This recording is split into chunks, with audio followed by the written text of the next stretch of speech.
Hello everyone, welcome to this episode of Diplomatic Brief. China's rare earth export policy has been further upgraded. According to the Mainland's Observer Network, American media are still in a state of shock, as the US and Europe have responded one after another to China's new regulations.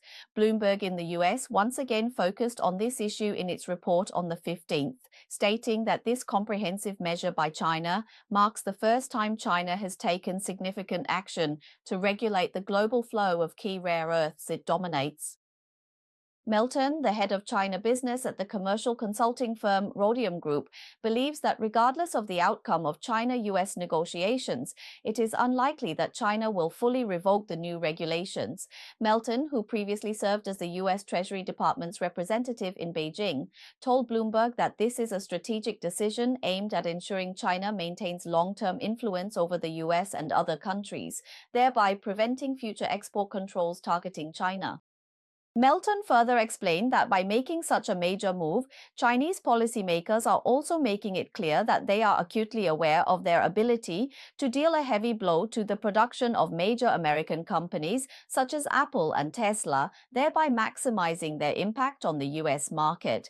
Analysts Kroeber and Haya from Dragonomics predicted in a report released this Monday that after decades of effort, China has finally gained a genuine advantage over the United States in a few key technological fields.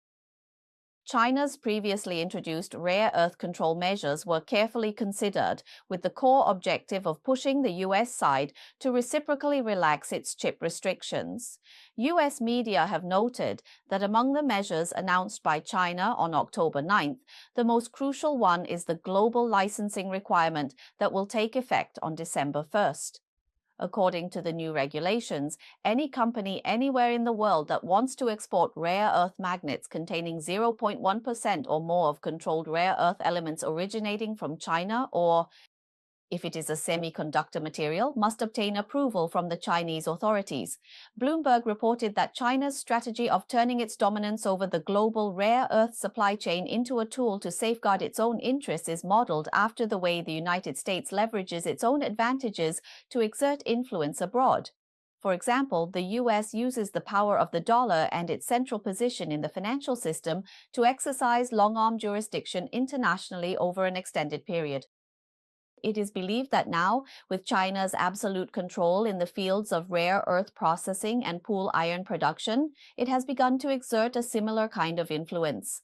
Chris Kennedy, a senior geoeconomic analyst at Bloomberg Economics who previously served on the U.S. National Security Council under both the Biden and Trump administrations, said that due to the global circulation of the U.S. dollar and the central position of the American financial system, the United States possesses unparalleled influence in financial markets, whereas China's influence, on the other hand, comes from its dominant position in key industries that are crucial to global manufacturing.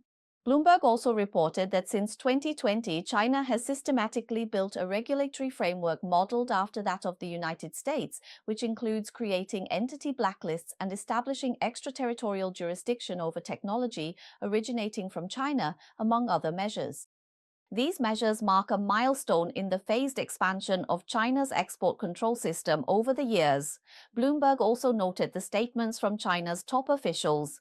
Recently, in response to the new regulations, Chinese authorities commented that upgrading rare earth export controls will set an example for building a responsible global rare earth supply chain.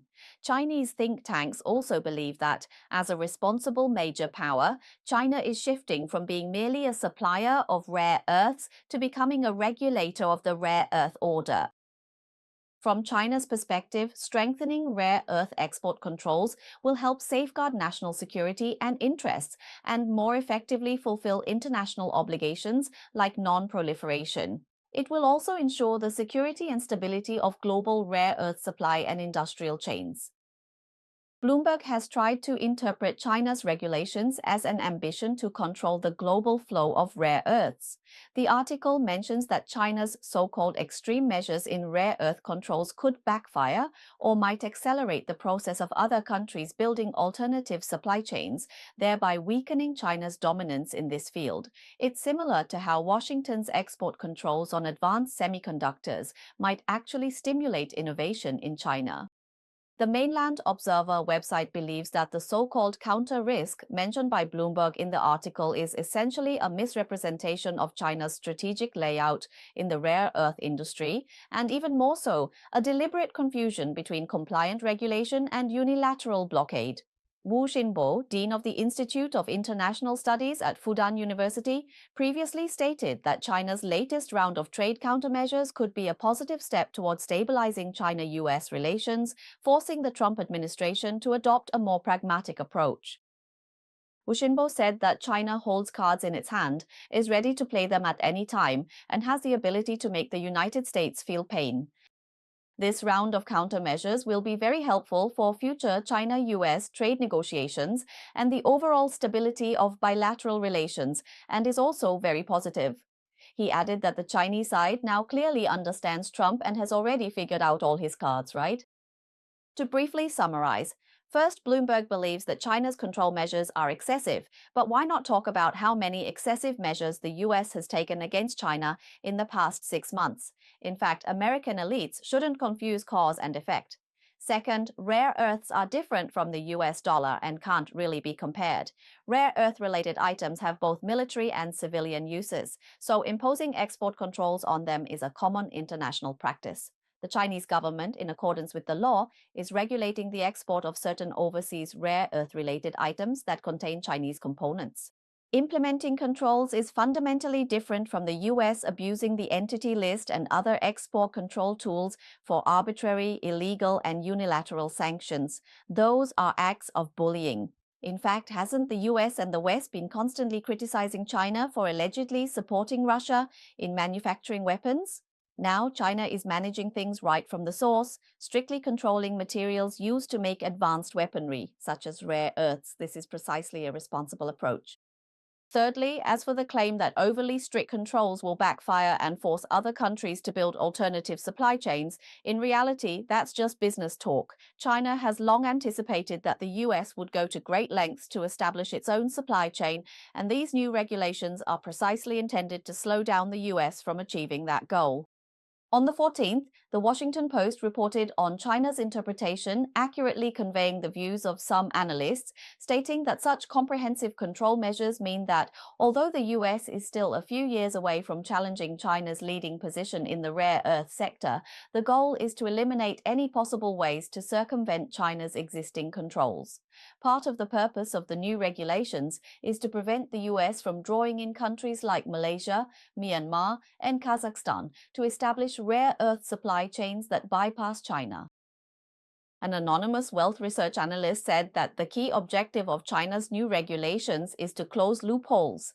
The new round of rare earth control measures is not a temporary move, but rather an important step in building a long-term protective framework for China's rare earth industry. China Securities also stated on Monday that the new rules will help China consolidate its position by restricting mining and the export of refining technology. This will make it more difficult to build supply chains overseas that are independent of China. The degree of difficulty will increase significantly and costs will rise sharply. Jacob Gunther, an analyst at the Mercator Institute for China Studies in Germany, the largest European think tank on China issues, told American media that for many years, the view that China should use its dominant position in strategic industries as a trump card has always existed. After systematically strengthening control over rare earths, this move by China seems intended as a warning to all parties. He believes that apart from interpreting it as China's intention to fully control the circulation of all rare earths and modern technologies, there is no other meaning. The Washington Post described China's rare earth strategy as something that has been in the making for many years, and with one move it has rattled Trump's nerves. The report pointed out that China's new regulations caught the White House off guard, and Trump even bluntly said it happened too suddenly. However, in reality, this move was not made on the spur of the moment, but is the result of China's years of deep cultivation in the rare earth sector. This is the inevitable result of a strategic layout. The report also said that in response to the previous US export restrictions on computer chips and other advanced technologies, China has gradually strengthened its discourse power in the rare earth sector by emulating this control logic, continuously enhancing its bargaining power. Longzhou economic and information analyst Haya said that, in her view, rare earths are China's trump card, and at present, there are no other means that could make the US back down on related issues. Kejia Jia further analyzed that this time, China's rare earth control measures were introduced after careful consideration, with the core goal being to push the US to reciprocally relax its chip restrictions on China. To put it simply, the China-US game has now entered a critical stage. Now it's a gamble to see whether China will be the first to break through in high-end chip manufacturing, or the US will be the first to make breakthroughs in rare earth mining and refining technology. Personally, I believe that most people will bet on the efficiency of the Chinese.